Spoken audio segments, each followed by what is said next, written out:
I've been introverted for a long time. Some might say all my life. So it's no surprise that I love today's movie. It's a comfort movie of mine. It's anxiety-riddled Ryan Gosling and the town that can't help but love him. I just rewatched Lars and the Real Girl, and I want to talk about it.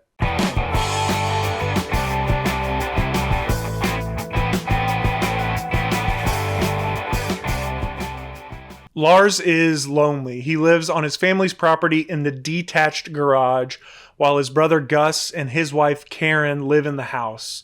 He is introverted. He's socially isolated. Basically, he's the embodiment of a Midwest emo song. His only social interaction comes from going to work, going to church, and then avoiding his sister-in-law in the driveway. Karen early on expresses concern for Lars and his behavior. Then, lo and behold, one day a big package shows up. Inside is the sex doll who Lars introduces as his girlfriend, completely sincerely. He believes that Bianca is real. His family, friends, co-workers, and neighbors must then decide how to react. And in this movie, they do the most beautiful thing possible, make that beautiful choice to give Lars the space he needs and treat Bianca like she is real. This allows Lars to work through his trauma and to heal and to eventually work towards a relationship with you guessed it, a real girl in the town. I love every performance in this film. The characters are so perfectly realized. So I'll try to keep this brief, but first we have Ryan Gosling as the titular character, Lars. He delivers an outstanding, emotionally attuned performance. He's restrained, but not afraid to get emotional when it calls for it, and this movie does call for it in spots. He keeps this film feeling incredibly human, where it could have otherwise been silly. It could have easily gone down a silly path, but he keeps it on the right track. Paul Schneider is Gus, who is Lars' brother.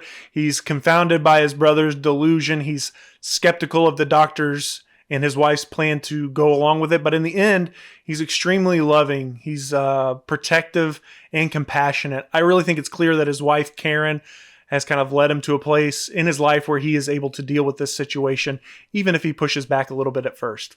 Speaking of Karen, Emily Mortimer plays her, and she is an angel. She's intuitive, nurturing, and deeply funny.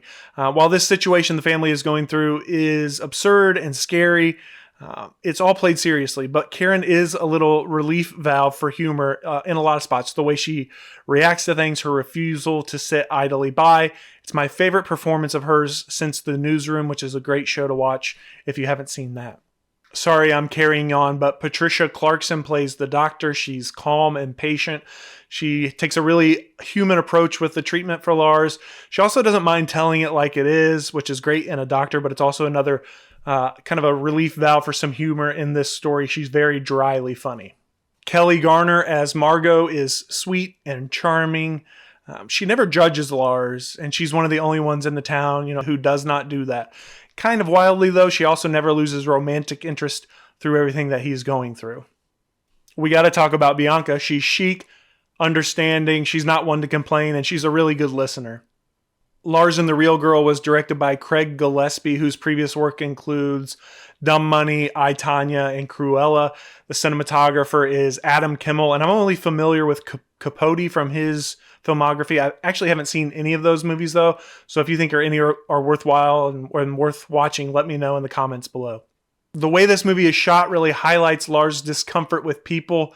At the start of the film, there are lingering close-ups where he winces or pulls away from physical contact.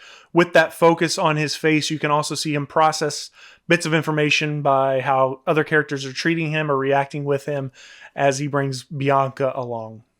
One thing I really like is the decision to really respect Bianca and her placement in frames. It also adds to a sense of believability. She's blocked and framed like any other actress might be, no compromising situations, and there's never a moment where a character kind of breaks the she is real conceit. Huge for the believability of this movie. The setting is open, Midwest scenes in the dead of winter, really letting you feel some of the isolation that Lars must be going through. Space and distance are also used throughout this movie. There's a lot of through doors or through window shots where you're essentially seeing another world from the character's perspective looking out. You have Gus and Karen who are very connected. Everything seems okay in their life, in their one world. And then looking through, Lars is isolated. He's on his own, left to his own devices in that world. As Lars starts to experience his healing, that gap sort of closes. The frames change. He becomes closer with the people in the life, and that's illustrated beautifully in the film. There's a lovely tracking shot I want to touch on that starts in the sky, goes down to Ryan Gosling singing in a treehouse, Love. L is for the way you look. And Bianca is sitting on the ground taking it in. It's Gosling's musicality, the scene itself, the absurdity of it. It's just packaged together really nicely. I think the writing is what really shines in this movie. It was written by Nancy Oliver. It's the only movie she has written, and it was Oscar nominated. And I can't wrap my head around that sort of one and done situation. But the writing is novel, it's sincere, it's tender. I like how information is slowly provided through Lars's actions, his doctor visits with the doctor, and the conversations with Bianca. It's just so well done. The frame of the movie that resonated with me or stood out the most is this shot here at the graveyard at Bianca's funeral. Lars has worked through so many issues, many of which result from his mother dying in childbirth and the fact that Karen, his sister-in-law, is also pregnant. He's never dealt with the death of his mother. He was left with an emotionally stunted father, and his brother Gus left the house as soon as he possibly could. And now Lars is really scared that history might repeat itself or that Karen might become hurt because that's his experience with childbirth. This moment is the triumph of all of that. The town rallied behind Lars, saw him through his dark time, and he's the one who decided that Bianca is sick. Bianca is dying. So he was ready to move on and ready to let go in that moment. The clothing that they're wearing is bright because as much as this is about a death, it's really more about a rebirth of Lars. He is ready to move forward in the world with these new coping skills and the strong community he has and that built around him. Two themes that always hit hard for me when watching this movie are the importance of being accepting and willing to act, and then the enormous value of love in many forms. Though some are more willing than others, the people in Lars' life accept the situation. Gus tries to hide from it, tries to discard it, but quickly realizes that's a futile effort. With acceptance, real work can be done. The future can come together and people can start to work on a problem. And as a procrastinator, that really hits home. I need to just start realizing deadlines are coming and find a way to work towards the solution. We'll see if I do. Love in many forms and how important those forms are. Lars is incredibly lucky. He has familial love with Karen and Gus, who's genetically predisposed to love and care for him. I think it's clear, though he went overboard in protecting his time and isolating himself, there is a level of self-love that Lars has for himself. He takes care of himself. He's going to work. He's building relationships, even though maybe he doesn't want them. But there's a level of self-love that helps carry him through his journey that would have been difficult to do if he didn't have that. He experiences platonic love with his coworkers and friends, and also his church, which I think is one of the best examples of a church in cinema.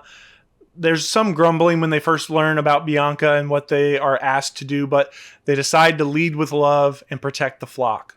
And of course, the film ends with our boy Lars having a real shot at romantic love. So in the end, love wins. The symbolism elephant in the room is Miss Bianca herself. She serves as a vehicle for Lars to explore intimacy and to connect with his brother, which it seems like they've never really done before. And I found myself curious this rewatch to find out how big the age gap was. I wonder what you all think that was, but it seems like they have never connected in this way before. Situations with Bianca allow Lars to ask Gus for advice, to try to learn what it means to be a man. Lars shares that Bianca can't have kids, and that's a perfect opportunity to verbalize his fears about Karen's pregnancy and the pain he feels about losing his own mother during childbirth. Another subtle but clear piece of symbolism is the transition from winter to spring. Lars's journey from cold and alone to a period of exceptional growth is really driven home by the most simple shot of a gutter with icicles thawing. I mean, it's a tale as old as time, but it works. Let me know if there's anything I missed on the themes and symbolism front. I know I love hearing people's theories or takes on themes and symbolism, and it's hard to catch everything. I'm going to bend the rules here a little bit and say there are two pivotal moments in Lars and the Real Girl. The evening that he introduces Bianca as his girlfriend and the time he decides she is sick and dying. The first kind of turns the world upside down, and the second brings closure to a really complex situation. And in between those two moments, there's incredible growth displayed by all characters. Lars has one of the most satisfying character arcs in cinema to me. To set up his delusion, to have him work through it, and to come out the other side in this runtime is an incredible achievement, and it's all bookended by those two pivotal moments, Bianca's birth and her passing. There are basic problems in Lars and the Real Girl, but the thing about me is I don't really care. They don't bother me that much. But yes, it's true. One is Lars's condition, and the complexity of it is not really respected throughout the movie. It's oversimplified. Some people also might find this film too saccharine, too perfect of a response from the town people, leading to a resolution that's way too smooth. And to those people, I say, who hurt you? It's okay to feel good every now and then.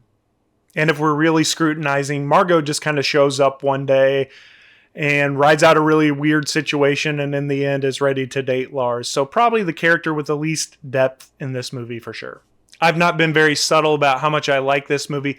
I'm going to try to keep it objective and give it a 4 spools. I'd love to give it 5 spools because so much of it resonates with me, but it's not flawless. It is, however, a movie I find myself recommending to people at least once a year. I think the setup, the storytelling, the character growth, the resolution, it's a no doubt 4 spool movie for me. If you haven't seen it, check it out. Or if you're thinking about rewatching it, go for it. That wraps it up for Lars and the Real Girl. Thank you so much for hanging out. If you're so inclined, check out the Patreon. I've got it set up now. One low price, $3 a month. You get early access, member shout-outs, help me pick movies, ad-free content if we get to that point at some point. But I appreciate you just hanging out. If you want to do it again, like, subscribe, come hang out for the next one. And we'll see you then.